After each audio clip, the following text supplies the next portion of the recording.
Bismillahirrahmanirrahim. Bəqərə surəsi 28-29-cu ayələr. Ayələrin tərcüməsi. Allahı necə inkar edirsiniz ki, siz ölü, ruhsuz bədən idiniz. O sizi diriltdi. Sonra sizi yenə öldürəcək, yenə də dirildəcək. Və daha sonra siz ona tərəf qaytarılacaqsınız. Deməli, nə həyatınız, nə də ölümünüz özünüzdəndir. Hər şeyiniz Allahdandır. Yer üzündə nə nemət varsa, hamısını sizin üçün yaradan, sonra səmaya üst tutaraq onu 7 göy şəklində düzəldib nizama salan O'dur. O hər şeyi biləndir. Ayələrin təfsiri. Əsrarəngiz həyat neməti. Quran bu iki ayədə Allahın bir sıra nemətlərini və yaradılış aləminin heyrətamiz varlıqlarını sadalamaqla insanları Allahın əzəmətini xatırlamağa səsləyir. Allahı tanıma sahəsindəki əvvəlki 21-ci və 22-ci ayələrdəki dəlilləri təkmilləşdirir. İlk olaraq, heç kəsin inkar edə bilməyəcəyi bir məsələni, mürəkkəb həyat məsələsini önə çəkərək buyurur. Allahı necə inkar edirsiniz ki, siz ölü, ruhsuz bədən idiniz, O sizi dirildi.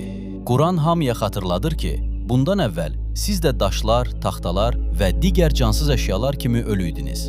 Hələ üzərinizə həyat küləyi əsməmişdi. İndi isə həyat nemətinə sahibsiniz. Müxtəlif bədən üzvləriniz, hiss orqanlarınız, qavrama bacarığınız var. Bütün bunları sizə kim vermişdir? Bunlar özü-özünə mi yaranıb? Təbii ki, insafı olan insan bu nemətlərin onun özü tərəfindən olmadığını, hər şeydən xəbərdar və hər şeyə qadir bir varlıq tərəfindən verildiğini etiraf edəcək. O elə bir varlıqdır ki, həyatın bütün sirlərindən xəbərdar olub onu idarə etməyə qadirdir. Belə olduqda qarşıya bir sual çıxır ki, bəs onda insan nəyə görə ona bu həyatı bəxş etmiş varlığa küfr edir? Bugün elm aləmində sübut edilmişdir ki, bu dünyada həyatdan mürəkkəb məsələ yoxdur. Çünki elmi nailiyyətlərin bu qədər artmasına baxmayaraq, hələ də həyatın sirri açılmamışdır. Bu o qədər sirli bir məsələdir ki, milyonlarla alim onu dərk etməkdə acizdir.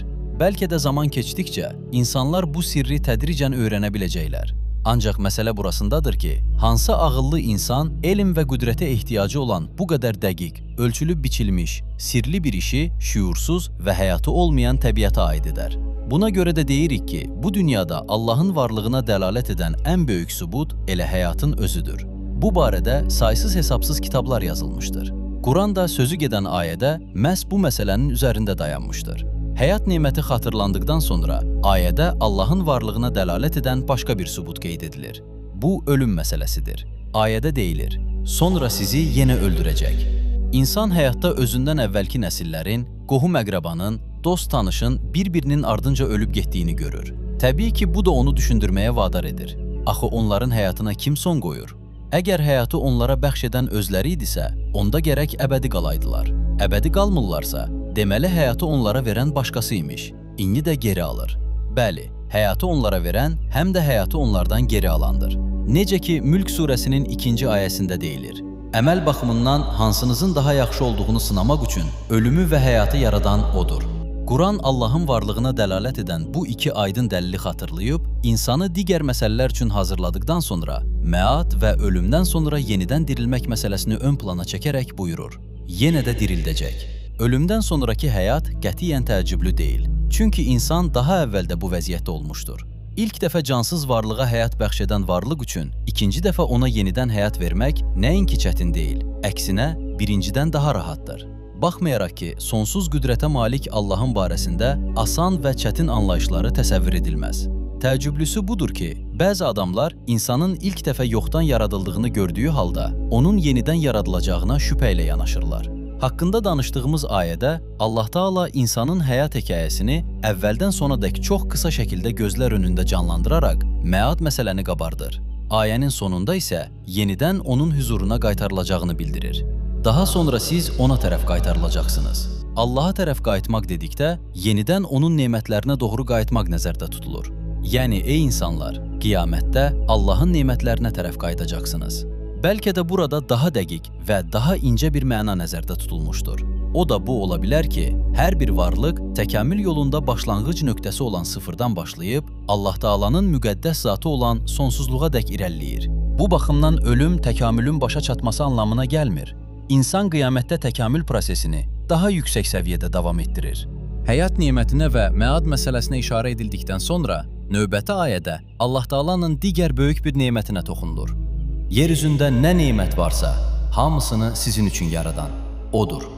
Bu cümlə əslində insana dəyər verib, onun yer üzündəki digər məxluqlar qarşısındakı üstünlüyünü çatdırır. Buradan da məlum olur ki, deməli Allah Taala insanı olduqca əhəmiyyətli bir işdən ötürü yaratmışdır. Hər şeyi insan üçün yaradıbsa, bəs görəsən insanın özünü nə üçün yaradıb? Həqiqətən də insan bu geniş dünyanın ən dəyərli məxluqudur. İnsanın dəyərini çatdıran təkcə bu ayə deyil, bir çox ayələr var ki, insanı digər məxluqların yaradılmasındakı əsas məqsəd kimi təqdim edir. Həmin ayələrdən bir neçəsinə diqqət yetirək.